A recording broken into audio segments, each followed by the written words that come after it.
सभी शिक्षक साथियों को मेरा नमस्कार। साथियों, मेरे YouTube चैनल में आप सभी का एक बार फिर से स्वागत है। साथियों, हमारा पहला चैप्टर चल रहा था संख्या पद्धति, नंबर सिस्टम। इसके पार्ट 1 की वीडियो मैं बना चुका हूं। उम्मीद है आप सभी लोगों ने पार्ट 1 की वीडियो देख ली होगी। पार्ट 1 की वीडियो में हमने प्राकृतिक संख्या हम पढ़ चुके हैं, इसके साथ साथ पूर्ण संख्या भी हम पढ़ चुके हैं, पूर्णांक हम पढ़ चुके हैं, सम संख्या हम पढ़ चुके हैं और विषम संख्या हम पढ़ चुके हैं। यहां तक हम कंप्लीट कर चुके हैं।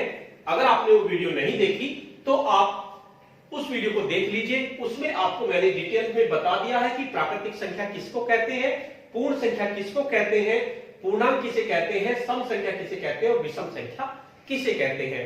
आज पार्ट नंबर 2 में हम भाज्य संख्या लेंगे। सबसे पहले हम भाज्य संख्या लेंगे, फिर हम अभाज्य संख्या लेंगे, उसके बाद सह अभाज्य संख्या हम लेंगे, उसके साथ साथ परिमेय संख्या हम लेंगे, अपरिमेय संख्या लेंगे और वास्तविक संख्या हम कंप्लीट करेंगे। तो साथियों, वीडियो को ध्यान से देखते रहिए, क्योंकि अगर आपने वीडियो को स्किप किया तो बीच में कोई ना कोई संख्या छूट जाएगी और उसमें आपको दिक्कत हो जाएगी। इस चैप्टर से रिलेटेड 1 या 2 प्रश्न आपके हर कंपटीशन एग्जाम्स में आता है, चाहे आप यूपी टेट की तैयारी कर रहे हैं, सीटेट की तैयारी कर रहे हैं या सुपर टेट की तैयारी कर रहे हैं। यहां तक कि Delhi police, UP police, SSC, इन सभी एग्जाम्स में इस चैप्टर से 1 या 2 प्रश्न अवश्य आता है। लेकिन वे प्रश्न हमारे तभी हो सकते हैं जब हमें सभी संख्याओं का अच्छे से ज्ञान हो। तो चलिए सबसे पहले हम देखते हैं भाज्य संख्या। आखिर भाज्य संख्या क्या है? भाज्य संख्या, भाज्य संख्या से हमारा मतलब है जो संख्या अपने आप से और किसी अन्य संख्या से, अपने आप से, किसी अन्य संख्या से और इनके अतिरिक्त एक और संख्या से विभाजित हो जाए। यानी एक ऐसी संख्या, भाई एक से तो सभी संख्याएं विभाजित हो जाती है, कोई दिक्कत नहीं है, और अपने आप से भी सभी संख्याएं विभाजित हो जाती हैं। एक से जितनी भी संख्याएं, मान लीजिए आपकी एक संख्या है आपके पास 3, ये 1 से विभाजित हो जाएगी।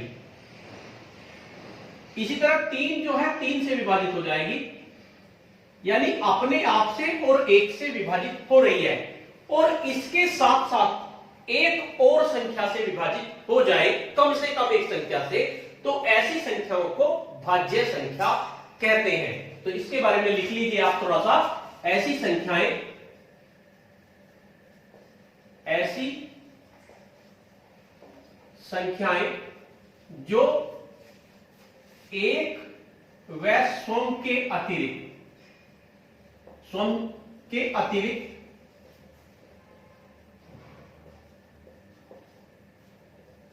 किसी अन्य संख्या से भी विभाजित हो जाती हो, अन्य संख्या से भी विभाजित हो जाए, तो ऐसी संख्या को हम भाज्य संख्या कहेंगे। यानी कि अपने आप से भी विभाजित हो रही है और 1 से भी विभाजित हो रही है, इसके साथ साथ किसी अन्य संख्या से भी विभाजित हो रही है, तो ऐसी संख्या को हम भाज्य संख्या कहेंगे। जैसे मान लीजिए आपके पास एक संख्या है 9। 9 जो है हमारी 1 से भी विभाजित हो रही है, 9 हमारी 9 से भी विभाजित हो रही है, और 9 जो है हमारी 3 से भी विभाजित हो रही है। यानी 9 को 9 से डिवाइड किया 1 आ गया, 9 को 1 से किया 9 आ गया, और 9 को 3 से किया 3 आ गया। यानी एक ऐसी संख्या जो अपने आप से भी विभाजित हो जाए, 1 से भी विभाजित हो जाए और किसी अन्य संख्या से भी विभाजित हो जाए, तो ऐसी संख्या को हम भाज्य संख्या कहेंगे। जैसे एक संख्या और ले लेते हैं, मान लीजिए आपके पास 6 है। 6 आपकी 1 से विभाजित हो गई, 6 आपकी 6 से विभाजित होगी, और 6 आपकी 2 से विभाजित होगी, और 6 आपकी 3 से भी विभाजित हो गई।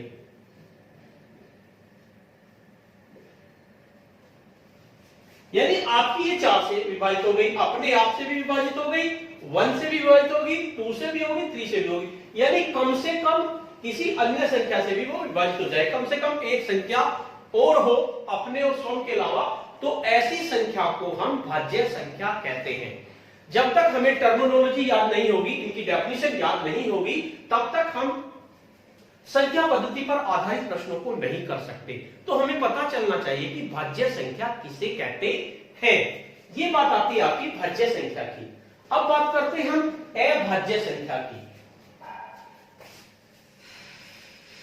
भाज्य संख्या अगर आपको पता चल गई कि भाज्य संख्या किसे कहेंगे, तो आपका अभाज्य संख्या भी आपको पता चल जाएगी। अब हम ले लेते हैं अभाज्य संख्या। अब मैं इसे अभाज्य कर देता हूं। अभाज्य संख्या ऐसी संख्या जो एक और स्वयं के अतिरिक्त किसी अन्य संख्या से विभाजित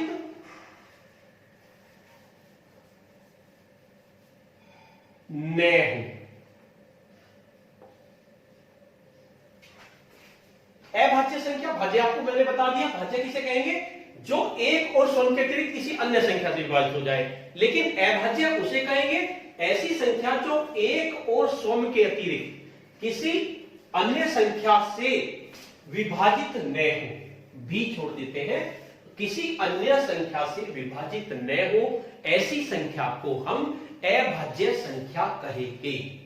आपको भाज्य और अभाज्य का डिफरेंस पता होना चाहिए। जिस तरह से मैंने सम और विषम का डिफरेंस बताया था, सम का मतलब जो 2 से विभाजित हो जाए और विषम का मतलब जो 2 से विभाजित ना हो, उसे हम विषम कहेंगे। तो इसी तरह से अभाज्य संख्या किसे कहेंगे, जो 1 से अतिरिक्त, जैसे आपकी संख्या है 3 आपकी 1 से विभाजित हो जाएगी, 3 आपकी 3 से विभाजित हो जाएगी, इसके अलावा किसी और से विभाजित ये नहीं होगी। जैसे आपकी 5 आपकी 1 से विभाजित हो जाएगी, 5 आपकी 5 से विभाजित हो जाएगी, इसके अलावा किसी और से विभाजित नहीं होगी। 7 जो है आपकी 1 से विभाजित हो जाएगी और 7 आपकी 7 से भी विभाजित हो जाएगी। तो ऐसी संख्या जो केवल एक या स्वयं के अतिरिक्त किसी अन्य संख्या से विभाजित न हो, यानी अपने आप से तो विभाजित होगी वो 1 से विभाजित होगी, लेकिन किसी अन्य संख्या से विभाजित ना हो, तो ऐसी संख्या को अभाज्य संख्या कहते हैं। तो इनको आप लिख लीजिए, बहुत इंपॉर्टेंट है, क्योंकि हमें पता होना चाहिए हर संख्या के बारे में, तभी हम इस पर आधारित प्रश्न को कर सकते हैं। नेक्स्ट है आपका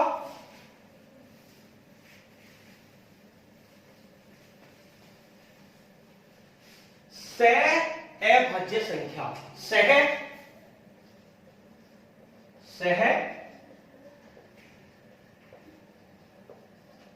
सहअभाज्य संख्या। अब ये सह माने 7 अभाज्य संख्या, यानी अभाज्य संख्याओं का ऐसा जोड़ा, अभाज्य संख्याओं का एक जोड़ा। अभाज्य संख्या मैंने बता दी कि जो अपने से 1 से विभाजित होती हो, ऐसा जोड़ा जिनमें केवल कोई भी उभयनिष्ठ गुणनखंड ना हो या केवल 1 से ही विभाजित होती हो, इसके अलावा किसी अन्य संख्या से विभाजित न होती हो, तो उन्हें सहअभाज्य संख्या कहते हैं। अभाज्य संख्याओं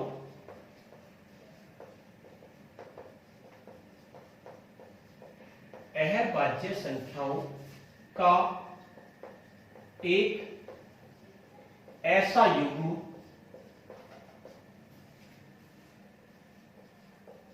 जिनका केवल एक या जो केवल 1 से ही विभाजित होती हो, जो केवल 1 से ही विभाजित होती हो। जैसे आपकी 3 और 5, इनमें कॉमन क्या है, 3 और 5 में कॉमन केवल एक ही है, 3 भी आपकी 1 से विभाजित हो जाती है, 5 भी आपकी 1 ही को विभाजित होती है, कि केवल एक ही गुणनखंड और वो भी 1 हो, यानी इनमें कोई भी किसी अन्य संख्या से विभाजित ना होता हो, तो ऐसे जोड़े को सह अभाज्य संख्या कहते हैं। नेक्स्ट आता है सबसे इंपॉर्टेंट आपका परिमेय संख्या। ये आपका 6th 7th में भी है, 8th क्लास में भी है, और अगर आप कंपटीशन की तैयारी करते हैं तो परिमेय संख्या के बारे में आपको पता होना चाहिए। इस पे बहुत कंफ्यूजिंग क्वेश्चन आपके आते हैं। अब हम लेते हैं परिमेय संख्या। परिमेय संख्या साथियों, आपने भिन्न का नाम सुना होगा। भिन्न किसे कहते हैं? जिसमें एक अंश हो और एक हर हो, उसे हम भिन्न कहते हैं। तो भिन्न को ही एक तरह से परिमेय संख्या कहते हैं, यानी एक ऐसी संख्या जिसे p बटे q के रूप में लिखा जा सके, यानी कोई ऐसी संख्या जिसमें अंश भी हो और हर भी हो, लेकिन उसकी एक शर्त है, हर आपका 0 नहीं होना चाहिए। तो परिमेय संख्या की जो डेफिनेशन होगी वो होगी एक ऐसी संख्या जिसे अंश और हर के रूप में लिखा जा सके, या ऐसी संख्या जिसे p बटे q के रूप में लिखा जा सके, उसे हम परिमेय संख्या कहेंगे।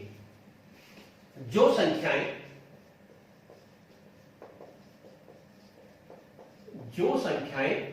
p बटे q, यानी p भी एक संख्या है, q भी एक संख्या है, p बटे q के रूप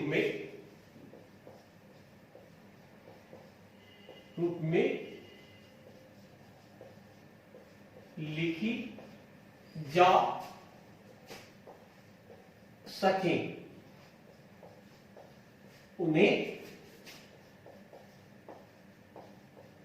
परिमेय संख्या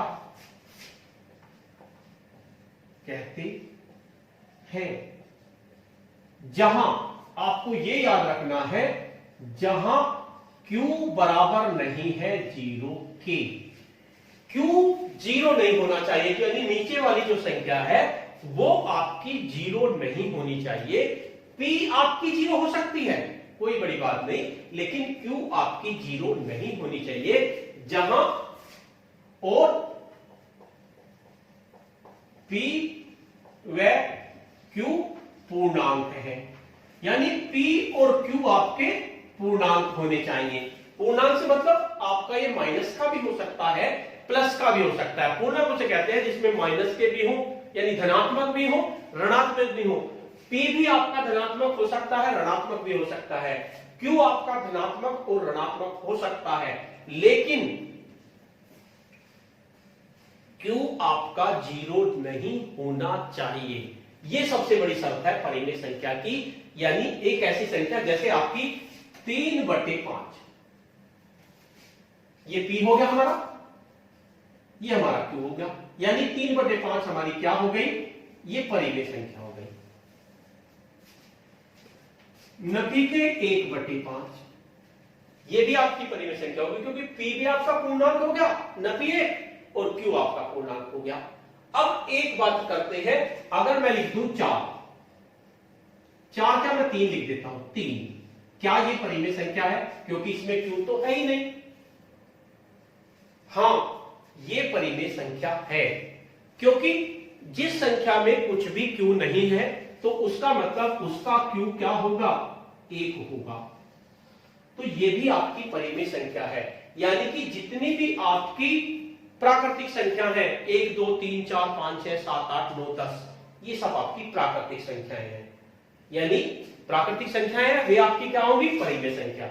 जितने आपके पूर्णांक हैं, चाहे जमा के हो चाहे नफी के हो, वे क्या होंगी? आपकी परिमेय संख्या। जितने भी पूर्णांक होंगे, यानी प्राकृतिक संख्या,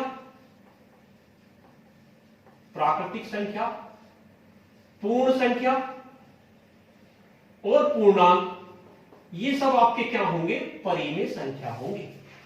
क्योंकि पूर्णांक मान लीजिए मैंने एक पूर्णांक लिख दिया नपी का k, ये भी एक परिमेय संख्या है। क्यों?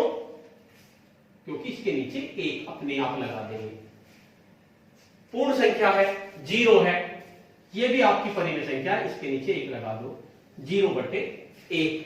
लेकिन कहीं भी आप 3 के नीचे अगर 0 लगा देते हैं तो ये आपकी परिमेय संख्या नहीं होगी, क्योंकि हमने लिखा है q बराबर नहीं है 0 के। q आपका 0 नहीं होना चाहिए। नीचे जो भी संख्या है, अगर है नहीं कोई बात नहीं, 1 लगा देंगे, और अगर है तो वो 0 नहीं होना चाहिए। तो ऐसी संख्याओं को आप परिमेय संख्या कहते हैं। मोस्ट इंपोर्टेंट है हमारा परिमेय संख्या। संख्या के बाद अब बात करते हैं अपरिमेय संख्या की, यानी कि जो संख्या अब ये सेम इसी के अपोजिट होगा। जैसे सम का अपोजिट विषम होता है, भाज्य का अपोजिट अभाज्य होता है, इसी तरह से अब हम बात करते हैं अपरिमेय संख्या की। अपरिमेय संख्या यानी जो संख्या p/q के रूप में लिखी न जा सके उन्हें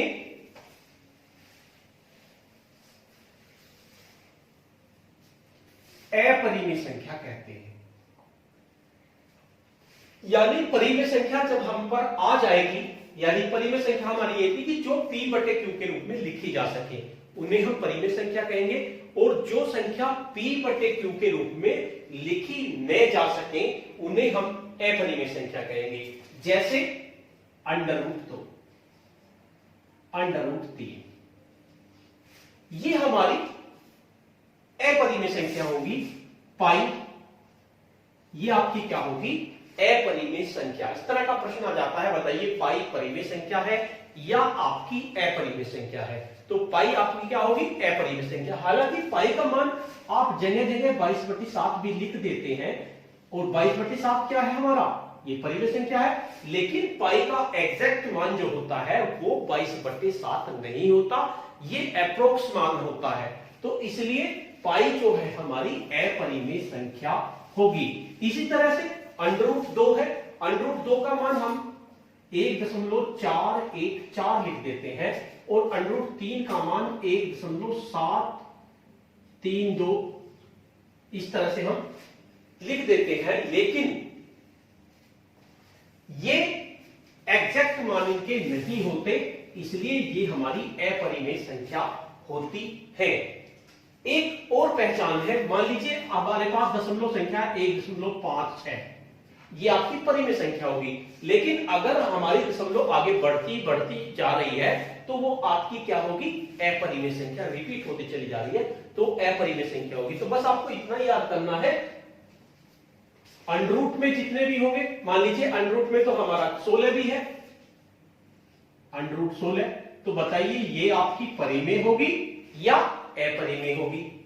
√2 अपरिमेय है, √3 अपरिमेय है क्योंकि ये सोल्व नहीं हो रहे।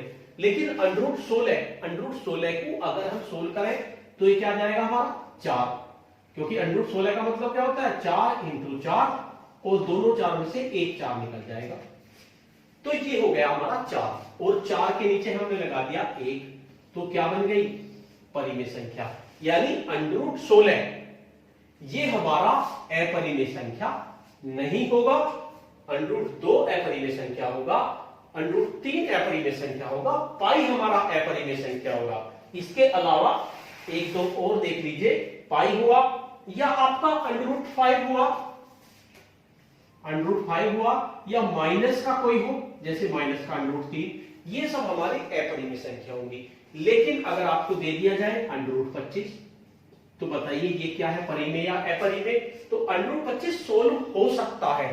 25 का मतलब 25 के 2 टुकड़े कर लो, 5 × 5, उत्तर आ गया आपका 5। और 5 क्या होगा? 5 हमारा क्या है? पूर्णांक है, प्राकृतिक संख्या है, और प्राकृतिक संख्या क्या होगी हमारी? परिमेय संख्या। मैंने बताया था जितनी भी प्राकृतिक संख्या होंगी, जितनी भी पूर्णांक होंगी, जितने भी होल नंबर होंगे, वे हमारी परिमेय संख्या होगी। तो यही डिफरेंस है परिमेय संख्या और अपरिमेय संख्या में। तो इसका आपको बिल्कुल क्लियर होना चाहिए कि परिमेय संख्या किसे कहेंगे?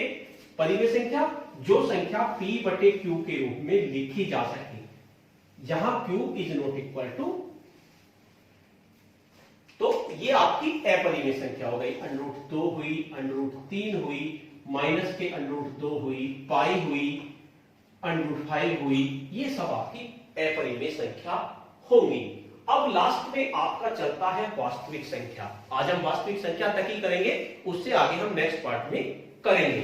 वास्तविक संख्या किसे कहेंगे?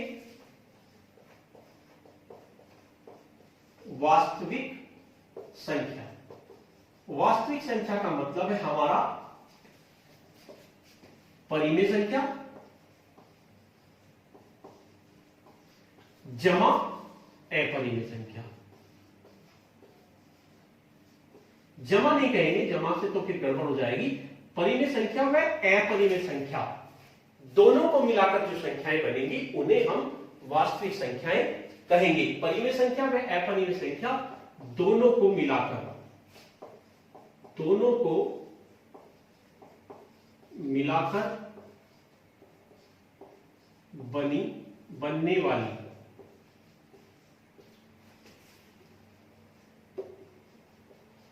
संख्याओं को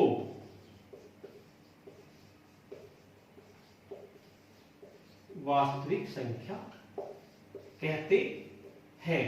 जैसे 2, √2, 3, √3, पाई, जितनी भी आपकी परिमेय भी आ गई, इसमें अपरिमेय भी आ गई, 3/5, माइनस के 2/7, √ के 7, ये सब आपकी मिलाकर आपकी बन जाती है वास्तविक संख्या। तो साथियों, आज की वीडियो में इतना ही। मैंने आपको पार्ट 2 में भाज्य संख्या के बारे में बता दिया, अभाज्य संख्या के बारे में बता दिया, सह अभाज्य संख्या के बारे में बता दिया, परिमेय संख्या, अपरिमेय संख्या और वास्तविक संख्या। यहां तक हमने कंप्लीट कर लिया। आगे की संख्याओं के बारे में हम नेक्स्ट पार्ट में जानेंगे। 1-2 संख्या हमारी और बच गई है, उनको हम नेक्स्ट पार्ट में जानेंगे। तो साथियों, आपको ये वीडियो कैसी लगी? अगर आपको ये वीडियो अच्छी लगी तो इस वीडियो को लाइक कीजिए, शेयर कीजिए और वीडियो पे कमेंट्स कीजिए। साथियों, अगर इस वीडियो में आपको कोई कमी नजर आती है तो उस कमी को भी आप कमेंट बॉक्स में जरूर लिखें, जिससे कि कमी में सुधार किया जा सके। धन्यवाद।